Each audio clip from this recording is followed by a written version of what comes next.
नमस्कार दोस्तों। कर्क राशि के लिए पिछले करीबन 3 साढ़े 3 साल से जो भी बैड पैच चल रहा था, जो अशुभ कालावधि चल रहा था, वह 2026 में खत्म होने जा रहा है, संपूर्णतः समाप्त होने जा रहा है। पहले तो आपके अष्टम भाव से जो शनि का भ्रमण था वो चल रहा था। उसके बाद जो गुरु है वो भी आपके व्यय भाव में भ्रमण कर रहा था। अब जाके ये जो दोनों ग्रह हैं ये आपके लिए फेवरेबल साबित होते हुए नजर आएंगे। 2026 के करीबन जून से लेकर आगे का जो कालावधि होगा यह कर्क राशि के लिए काफी महत्वपूर्ण साबित होगा। हालांकि मार्च अप्रैल का जो महीना है वो ज्यादा अशुभ फलदायी साबित होगा। इसी प्रकार 2026 के हर महीने में आपकी जो मनस्थिति है वो किस प्रकार की होगी, जो हर एक महीना है वो आपके लिए किस प्रकार से अनुभव लेकर आ सकता है, सभी के बारे में डिटेल में चर्चा इस वीडियो में हम करने वाले हैं। तो सबसे पहले मैंने जैसे कहा कि कई ऐसे बड़े ग्रह जो है जो कि राशि परिवर्तन करने जा रहे हैं, और जो गुरु है ये आपके लिए बहुत ही महत्वपूर्ण साबित होगा। करीबन जनवरी के पहले के जो 15 दिन हैं उसमें आपको स्वयं के स्वास्थ्य के बारे में थोड़ा ध्यान देना होगा। स्वास्थ्य की जो परेशानियां हैं वो थोड़ी ज़्यादा देखी जा सकती है। उसी प्रकार जो भी आपका कार्य क्षेत्र है उससे रिलेटेड भी किसी भी प्रकार के महत्वपूर्ण निर्णय नहीं लेना। आपके जो अंदाज है वो चूक सकते हैं, ध्यान रखिए। इसी प्रकार करीबन जनवरी के 15-16 तारीख से लेकर संपूर्ण फरवरी का तक का जो महीना है इसमें अगर आप विवाहित हो तो आपके जो वैवाहिक जोड़ीदार हैं उनके साथ छोटी मोटी बातों को लेकर तकरार जो है वो देखी जाएगी, थोड़ा सा ध्यान रखिए। उसी प्रकार इस संपूर्ण महीने में या फिर इस संपूर्ण कालावधि में लोन लेना या फिर लोन देना, कर्जे के बारे में, पैसे के मामले में किसी भी प्रकार के महत्वपूर्ण निर्णय नहीं लेना। आपके जो अंदाज है वो चूक सकते हैं। देखिए यहाँ पर एक बात और भी है कि फरवरी के महीने में सूर्य ग्रहण जो है वो होने जा रहा है। 17 फरवरी को जो सूर्य ग्रहण है वो होने जा रहा है, और खास करके यह जो ग्रहण है इसका जो प्रभाव है यह आप पर देखा जाएगा। आपकी जो राशि है, आपके राशि का जो स्वामी है वो चंद्रमा है। तो सूर्य ग्रहण या फिर चंद्र ग्रहण का जो प्रभाव है वो आप पर काफ़ी ज़्यादा देखा जा सकता है। तो थोड़ा सा ध्यान रखना आवश्यक होगा, खास करके मार्च और अप्रैल के महीने में। मार्च महीने में अगर देखा जाए तो रवि, मंगल, राहु, ये जो सभी ग्रह है ये आपके अष्टम भाव में भ्रमण करने जा रहे हैं। अब जो अष्टम भाव है इसे हम मृत्यु भाव भी कहते हैं, या फिर सबसे अशुभ फलदायी भाव भी कहा जाता है। अब यहीं पर आपके राशि के सबसे महत्वपूर्ण ग्रह रवि और मंगल भ्रमण करने जा रहे हैं, और वे राहु के युति में भी जाएंगे। तो पहली सबसे महत्वपूर्ण बात, आपको स्वयं के स्वास्थ्य के बारे में ध्यान देना आवश्यक होगा। स्वास्थ्य की किसी भी प्रकार की यदि परेशानियां चल रही है तो ध्यान रखिए, आपके जो भी दाखिली इलाज है वो उसे आपको करना होगा। किसी भी प्रकार के संकेत यदि आपको स्वास्थ्य के बारे में मिलते हैं तो तुरंत डॉक्टर इलाज करना बहुत ही आवश्यक होगा। उसी प्रकार प्रलोभन के पीछे बिल्कुल भी नहीं जाना। देखिए जैसे मैंने कहा कि जो सूर्य ग्रहण है वह करीबन 17 फरवरी को होने जा रहा है, और जो चंद्र ग्रहण है वह 3 मार्च को होने जा रहा है, और उसका जो प्रभाव है वो खास करके आपके अष्टम भाव में देखा जाएगा, आपके अष्टम भाव में और द्वितीय भाव में। इसीलिए मैं कह रहा हूँ कि आपको स्वयं के स्वास्थ्य के बारे में ध्यान देना होगा, प्रलोभन के पीछे बिल्कुल भी नहीं जाना, या फिर फाइनेंस से रिलेटेड या फिर पैसे से रिलेटेड किसी भी प्रकार की महत्वपूर्ण इन्वेस्टमेंट, या फिर जिसे हम थोड़े झटपट जिसे लाभ कहते हैं उसके पीछे बिल्कुल भी नहीं जाना। आपके जो अंदाज है वो चूक सकता है, तो इन चीज़ों पर ध्यान देना बहुत ही ज़्यादा आवश्यक होगा। अप्रैल के महीने में ये जो तीन ग्रह है, रवि, मंगल और शनि, जो कि आपके भाग्य भाव में भ्रमण कर रहा है, ये तीनों ग्रह आपके लाभ भाव में, आपके भाग्य भाव में भ्रमण करने जा रहे हैं। तो यहाँ पर जो व्यक्ति सामाजिक काम से जुड़े हुए हैं या फिर जो पॉलिटिक्स से जुड़े हुए हैं, उनको अपनी जो इमेज है उस पर थोड़ा सा ध्यान देना होगा। आपकी जो इमेज है वो डगमगा जा सकती है। ऐसे कोई दुविधा आ सकती है या फिर ऐसी कोई प्रॉब्लम आ सकती है जिसकी वजह से आपकी जो इमेज है उस पर आँच आ सकती है, ध्यान रखिए। लेकिन यहाँ पर एक बात और भी ज़्यादा महत्वपूर्ण है कि जो रवि मंगल आपके भाग्य भाव में भ्रमण करेंगे, वे आपको लाभ के बारे में, पैसे के मामले में कुछ बहुत ही अच्छे अनुभव देने जा रहे हैं, जो कि काफ़ी अच्छी बात होगी। तो अप्रैल का जो महीना है इसमें आपको सिर्फ यही बात पर ध्यान में रखनी है कि किसी भी प्रकार के प्रलोभन के पीछे नहीं जाना। लेकिन आपको अप्रैल के महीने में कुछ बहुत ही अच्छे लाभ मिलने की संभावना काफ़ी अच्छी बन रही है।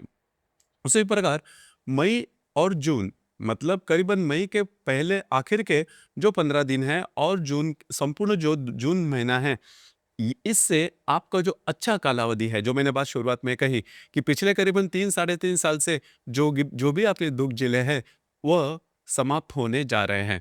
तो ये जो कालावधि है, वो करीबन शुरुआत होगा मई के अंत में और धीरे-धीरे इसके आपके जो अनुभव है, वो मिलना शुरू हो जाएँगे। क्योंकि यहाँ पर सबसे महत्वपूर्ण बात करीबन 2 जून को जो गुरु आपके व्यय भाव में भ्रमण कर रहा था, पिछले करीबन 1 साल से, यह आप ही के राशि में भ्रमण करने जा रहे हैं। अब ये जो गुरु है, ये आपके राशि के लिए सबसे महत्वपूर्ण ग्रह कहलाता है। ये आपका भाग्यश भी है, जो कि आप ही के राशि में भ्रमण करने जा रहे हैं। इसका सबसे पहला परिणाम आपको मिलेगा, आपका जो कॉन्फिडेंस है वो काफ़ी अच्छा देखा जाएगा। पिछले करीबन 3 साढ़े 3 साल से जो भी आपने प्रॉब्लम कॉम्प्लिकेशन झेले हैं, उससे आप कंपल्सरी बाहर निकल रहे हो और इसके जो परिणाम हैं वो जून महीने से मिलना शुरू हो जाएँगे। आपका कॉन्फिडेंस काफ़ी अच्छा होगा, आपके रुके हुए काम बनते हुए नज़र आएँगे। उसी प्रकार सबसे इम्पोर्टेंट बात, भाग्य का साथ आपको काफ़ी अच्छा मिलता हुआ नज़र आएगा। और करीबन जून जुलाई के महीने में आपका जो भी कार्य क्षेत्र है या फिर आपका जो भी करियर है, उससे रिलेटेड कुछ अच्छी बातें आपको कंपल्सरी मिल जाएंगी। उसी प्रकार आपके जो सहकर्मी या फिर वरिष्ठ होंगे, उनके साथ भी आपकी जो रिलेशन है वो काफ़ी अच्छी देखी जाएगी करियर के मामले में। करियर के मामले में कुछ बहुत ही अच्छे अपॉर्चुनिटी वगैरह भी आपको मिल सकती है। तो तैयार रहिए, ये बातें जान लेना बहुत ही ज़्यादा आवश्यक होगा। उसी प्रकार संपूर्ण जुलाई महीने में आपको सिर्फ यही ध्यान देना है कि थोड़े से आपके जो खर्चे हैं उस पर नियंत्रण रखिए। खर्चों के ऊपर थोड़ा-सा नियंत्रण रखना आवश्यक होगा, लेकिन आपको कुछ बहुत ही अच्छे लाभ मिल सकते हैं। ये जो बात है, यह सबसे महत्वपूर्ण साबित होगी।